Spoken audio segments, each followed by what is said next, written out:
Welcome back. So I'm guessing you want to hear a story. Let me guess. You want to hear one about ogres, dragons, maybe one filled with adventurers and riches. Or maybe you've come back to hear more tales of our hero Deadman's. Tales of his journey to become one of Azeroth's greatest and sexiest warriors. God damn, that's hot. What the Sheila, what are you trying to do? Kill me? Sorry, where were we? Oh, that's right. Our story left off with Deadman's conquering a dungeon below the bowels of Orgrimmar, one filled with rage and fire. Whoa, guys, I just had the strangest dream. Did he call me sexy? Alright, so going forward, I wanted to set up some goals and try and accomplish them on our journey to level 60. So, I went and did a bit of research, and I found this guide on Wowhead that shows every obtainable weapon upgrade on our way to max level. Currently, we're sitting right here with the Axe of Orgrimmar. So the next one up on the list is going to be the Crescent Staff. This was going to be a massive increase to our DPS and was going to carry us all the way through up to level 26, until we hopefully can replace it with an upgrade from a dungeon further down the line. The Crescent Staff is a quest reward from a line that begins in the Crossroads and ends in the dungeon Wailing Caverns.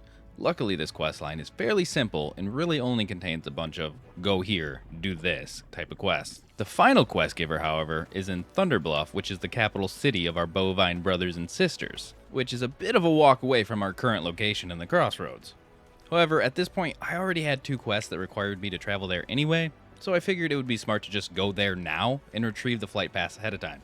So the journey to Thunder Bluff began. The walk there was rather sweet, with the barren lilies in the air and the local wildlife doing wildlife things, and the angry messages from a fellow adventurer because apparently I stole his chest. If anyone knows what he said here, please let me know down in the comment. We did end up making a quick stop in Camp Tarajo to also grab the flight path and quest for later. Greetings. And eventually, we had stumbled upon it. It was there, my friends. We had finally reached the luscious plains of Mulgore, the birthplace of my first character, a Tauren hunter 17 years ago. Man, how time flies. But we couldn't let ourselves be overcome with emotion. We had to stay on task and reach Thunder Bluff. Eventually, we did arrive at the base of the incredible mesas, and we waited for an elevator to take us up as we soaked in all of the scenery. Now, after arriving in Thunder Bluff, and admittedly being turned around once or twice, we did end up grabbing the flight path, and we handed in the last 2 remaining quests from RFC, which officially completed the questline in that dungeon. Now it was time to return to the Barrens, recharge our spirits with the succulent juices of Barrens chat, and start knocking out some of those quests. Now at this point, we had already completed the first quest in the quest chain, which involved us visiting one of these pools that are scattered across the Barrens. Now it was time for the next leg of the quest. I was given some dried seeds to bring to this fissure that was located beneath the surface of the stagnant oasis. Now, as I arrived at the oasis, I was met with a very peculiar sight. A happy little gnome enjoying a relaxing afternoon on the bank, fishing. So, you know what? I decided to share a peaceful moment with an enemy, especially before the upcoming release of Honor on January 9th, when I surely would have been murdered in cold blood. After a couple casts and unsuccessful lands, I bid him adieu and we swam beneath the surface and planted the seeds, then returning to Rune Totem with my findings. My next quest was killing and retrieving the shells of 8 mutated turtles, which was a big ask because I personally love turtles. On the way back to the oasis, I randomly decided to check for a quest spawn named Varag the Dervish, which was a centaur that I've been looking for a while. And apparently this hunter was also checking as he messaged me and stopped by. And just as I was about to type, "No luck, friend," wouldn't you know it, he decided to spawn on top of us. So I quickly tagged him, just in case the hunter wasn't going to play nice, and I then gave him the opportunity to join up with me and get the reward. And with a fast kill and a thankful gesture, we went on our way, and I quickly dispatched of all those poor turtles.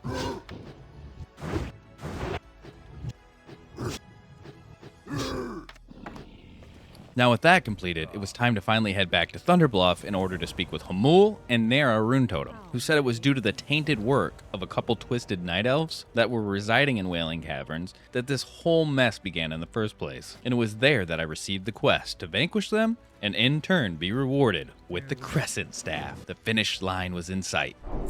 I quickly gathered some warrior and weapon training while in Thunder Bluff, and another quest that required me getting some serpent blooms, which are a variety of herb that are only found within the Wailing Caverns. And I returned to the crossroads to try and gather up a group of adventurers to tackle the caverns. I hope you guys are enjoying yourselves. I just wanted to take a quick moment to thank you for making it this far, and I do have a favor to ask. We're getting closer and closer to 1,000 subscribers, a feat I never thought I'd accomplish. So if you would be so kind as to consider subscribing, it would mean the world to me. That's all. Back to the episode. Thankfully, it didn't take long at all for us to gather a band of adventurers. I guess that's one of the major perks of being a tank. Now, after a couple minutes, everyone made their way to the entrance of the dungeon, and it was on. We fought tooth and nail through the elite mobs that were trying to prevent our entry into the dungeon. But they were no match for our combined might, especially once I looked over and saw that one of our members was a level 31 shaman. Apparently he and the druid were buddies, which made sense once I thought about it. Why else would a 31 be doing WC? Our healer, being an over-leveled enhanced shaman, was quite a spectacle. If he wasn't healing, he was also killing and sometimes even tanking. The thing I love about Classic WoW is that even when you out-level content, it can still provide some challenges, and the power creep doesn't seem nearly as apparent as it does in retail. Now, all in all, the run went off fairly smooth. There was a few close calls.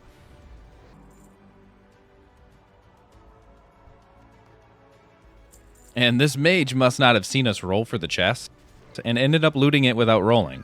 So obviously we had to make a few ninja looter jokes, which he must have thought we were serious because he ended up messaging me saying he'd give me a gold just because of it, which I immediately declined and said not to worry about because at the end of the day, it's just pixels. We progressed further and further into the caverns, decimating all fang lords and overgrown lizards that we came across. I even managed to pick up a new chest piece and this sick new one-handed mace for tanking. And we may have gotten lost once or twice along the way. I'll say the right side of this dungeon can be quite the headache. And after finally figuring out the maze that you call a dungeon, we found ourselves faced with the leader of the Fang and his twisted abomination. Now, taking out the leader of the Fang was simple enough.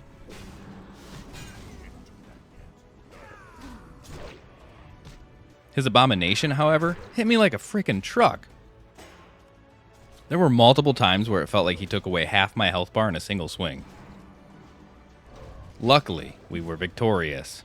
We decided to undergo the mini escort quest in order to have a chance at some other loot. So, we found ourselves back at the start of the dungeon once again. Now, after a nice, slow, relaxing crawl through this prehistoric maze, we protected the Tauren as he attempted to return the druid, Neralex, back to the waking realm. And as we approached the sleeping night elf, who I suggested we just kill because, you know, he's a lion's filth anyway, suddenly the true boss of the caverns appeared, a giant murloc whose eyes were filled with bad intentions. After a fearsome fight, we defeated the murloc, and we set the druid Neralex free. I am awake at last. This meant we had officially cleared Wailing Caverns completely. And now it was time for our main reward, the Crescent Staff. The staff we were going to keep from level 19 all the way up to about level 26 or 27. It will likely be a weapon we hold on to for the longest span of time. Now, I'm more of an axe or sword kind of guy, but this will have to do until we get our next weapon. Now, with the staff in hand, it was now time for us to journey back and complete a few more runs of Wailing Caverns, trying to complete all the quests. We'll receive a nice 10-slot bag if we do. And hopefully snag a few more gold pieces off the sellable BOEs I can hopefully win. I'm glad I actually remembered to train my mace and staff skills before I headed back into a new group and looked like an idiot. And after 2 or 3 more runs of WC, we finally gathered all of the required kills and all the required hides, which rewarded us with a brand new 10-slot bag and a new pair of gloves, which meant that I was now free of all of Wailing Caverns quests, and I was able to return back to the exploration of the Barrens and all of its quests. After grinding away at Wailing Caverns for quite some time, I was actually excited to get back to roaming the open lands and questing again. As I was on my way back to the crossroads, after vanquishing some Harpy lieutenants for their rings, I came across a shaman, who was also in search of a centaur warlord who supposedly wandered these lands. Now, successfully turning in his head meant my first jewelry piece, so I invited him, and we began the prowl for this centaur. This went on for some time. Now, after inviting a third member, we eventually stumbled upon him and his traveling pack. And with his death, a nice new ring was added to our gear. We stayed together to kill the level 20 elite mob for the finale of this questline. and with it, I am hopeful to be done with anything centaur related for the foreseeable future. With my new upgraded gear and levels, I'm finally flying through the quests and taking people's advice, trying to stick to mobs that are a few levels below me, and it's made my questing experience 1,000 times more enjoyable. Now, with a few more quests done and under our belt, the Crossroads and Wailing Cavern quest lines were pretty much completed. It was now time to move on to the next questing hub, the Goblin Port city of Ratchet. Now, instead of going straight there, I actually got there via an escort quest from the local Lion's Castle, which involved me helping this incredibly slow-moving elf back to the city of Ratchet. This escort probably took me close to 20 minutes in its entirety, and man, it definitely had its share of annoyances. Like this elf going out of his way to pull entire areas of mobs. I was very thankful to have that quest turned in, and while there I grabbed everything Ratchet had to offer in the means of quests, and we were off again, boys.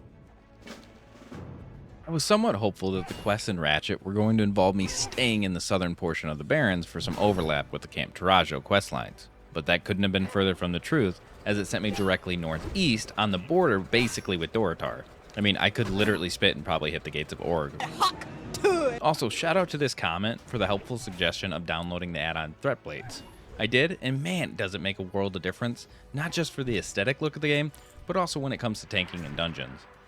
I also went ahead and downloaded Dialogue UI, honestly just to make things a little prettier when it came to the quest logs. Now the quests were actually kind of quick and simple. I killed a venture company supervisor, and I stole his key, and I then helped escort a goblin and his stolen shredder out of the encampment. I went further north and killed more venture company employees until I received a gem. Along the way, I was saved by a druid and a mage at the last second, or I surely would have been making quite a long journey with my ghostly robes on. The only challenging part of the Ratchet questline was the last quest, which involved killing the leaders of the castle that I escorted that elf out of earlier. Now, even though the majority of the enemies were 5 to 6 levels below me, their tight quarters with multiple mobs and healing abilities made this quest still actually a challenge. I actually almost died twice throughout the endeavor, making me wonder how it would have gone had I tried this at the actual level requirement. Now, after vanquishing the third and final leader, back to Ratchet I went to hand these bad boys in, and we were on our way to Camp Tarajo. Camp Tarajo started off incredibly depressing. It all started with me killing Quillbore, which is a very enjoyable pastime of mine. Now, as I progressed through their southern encampments, I came across a torn tent that just seemed incredibly out of place. So out of curiosity, I had to go for a look-see. And as my vision became clear, it became apparent what I had just stumbled upon. The slain body of Mankrik's wife. Now, I mourned over her corpse as I started to think about what I was going to say to the orc. How do you even begin to tell somebody something like this, even though I knew it had to be done? So I thought about it as I made my way back to the crossroads, on the way killing what felt like hundreds of raptors in order to take their horns. And wouldn't you know, upon telling him, well, he took it a lot better than I would have. Thank you, I understand. Really? I would have wanted to go absolutely nuclear at that point. Huh, oh well. But a few more Quillborn slain, and a couple lizard vials turned in, and it was time. Time for us to gather our things, leave the Barrens behind, and move onward to the northwest, to Stonetalon Mountains. Nice change of scenery for once. Now don't get me wrong, I love my Barrens like no other, but it was nice to try to change the pace of things and being in the mountains instead of the flat plains. The quest in Stonetalon Mountains started off by slaying some Taurens that decided to go rogue, as well as trying to overcome my fear of spiders by launching straight into a nest of the overgrown crawlies, which culminated in me trying to 1v1 their level 21 elite broodmother, which, as you could expect, didn't go so well. Now, you're watching this and you're probably thinking that I would have learned the first time, but you guys must not know me, because I didn't. And if it wasn't for the help of this rogue inviting me for a team up, we likely would have just sat here for a great while trying to finish off this fanged menace. Now, after teaming up and killing her, we collected her fang and a bunch of eggs that were scattered around. As we made our way over to the Venture Company logging camp to start making a ruckus. There, we killed off a large amount of their workforce, and we discovered a cave that had a quest inside. The cave was littered with kobolds, and if it wasn't for a team up with a shaman, I was going to die in there too. We had finally got to the end of the cave, and we waited patiently for this quest goblin to take 15 minutes to mine some ore for us to take out of there and leave. Now, on the way out, I stopped to chat with a rogue, wondering if he was going to go for the same silver ore node that I was. Deciding to be nice, and I offered to roll on it if he was. Luckily, he didn't, and he let me have it. And we were out of there, and we turned in both those quests, and we made our way over to Sun Rock Retreat, a horde encampment nestled right in the mountains midway through the mountain range.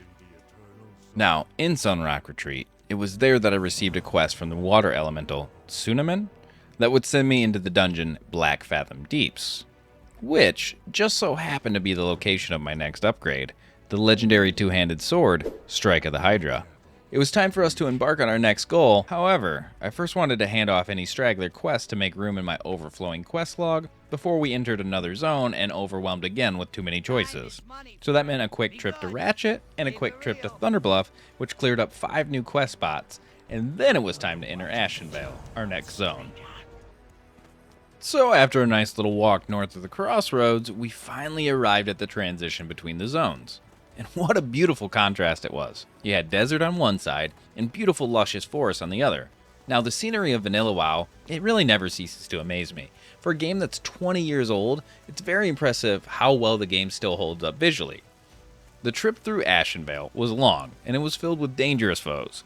However, the beautiful scenery and nice relaxing sounds of the rain falling made the journey feel a lot less taxing than previous stretches that I've come across so far in my travels. That was until I had my first run-in with the filth that makes up the Alliance. The honorless bastards jumped me as I was peacefully strolling through Ashenvale. Now, a couple of Horde brethren jumped in to try and save me, but it was too late. The damage I had received was too much, and I was dead. Murdered in my young prime. And after a very long walk back to my body, the coast was clear, and it was time to keep pushing forward. Eventually arriving at the sandy, desolate beach to find a small camp of Horde NPCs. The camp was surrounded by Naga that was looking to tear the NPCs limb from limb. I did my best to deplete their numbers, joining forces with a mage to try and finish an escort quest shortly after we arrived.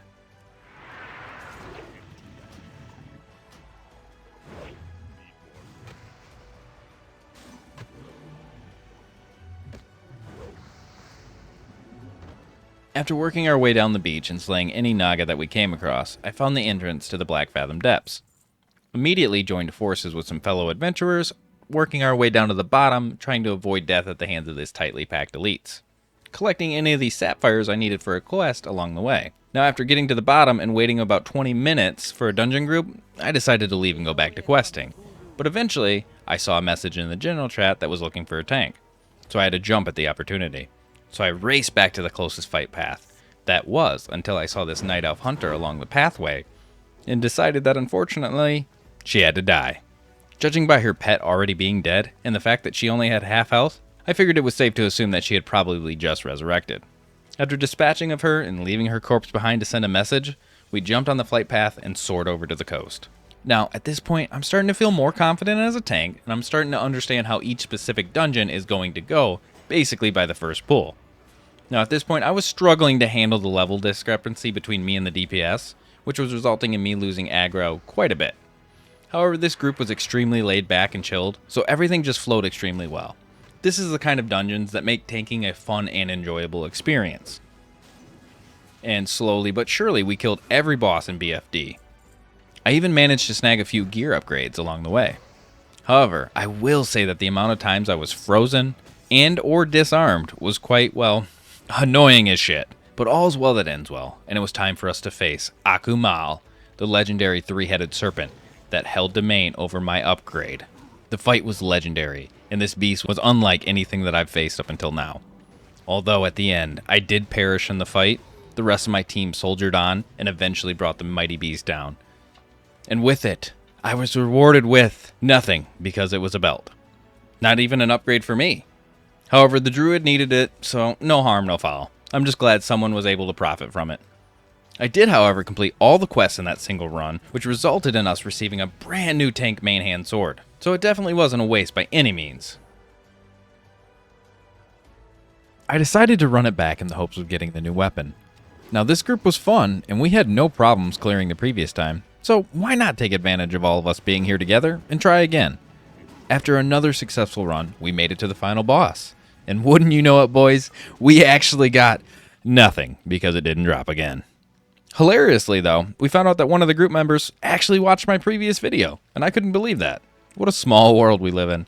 Unfortunately, we were unsuccessful in our next attempts at receiving the sword, so I decided to keep questing and moving forward. I did end up snagging a nice upgrade after a visit to Shadowfang Keep in the form of a new shield, which made our tanking setup that much stronger. And well, everyone, I just wanted to say thank you again. Thank you for watching, and I appreciate each and every one of you, especially the ones that made it this far. I hope you enjoyed the video, and I can't wait to keep pushing further and further on the warrior. In the next episode, we're going to try and achieve the single biggest upgrade on the warrior we'll probably ever see, the fabled Whirlwind Axe. And I'll see you all in the next video.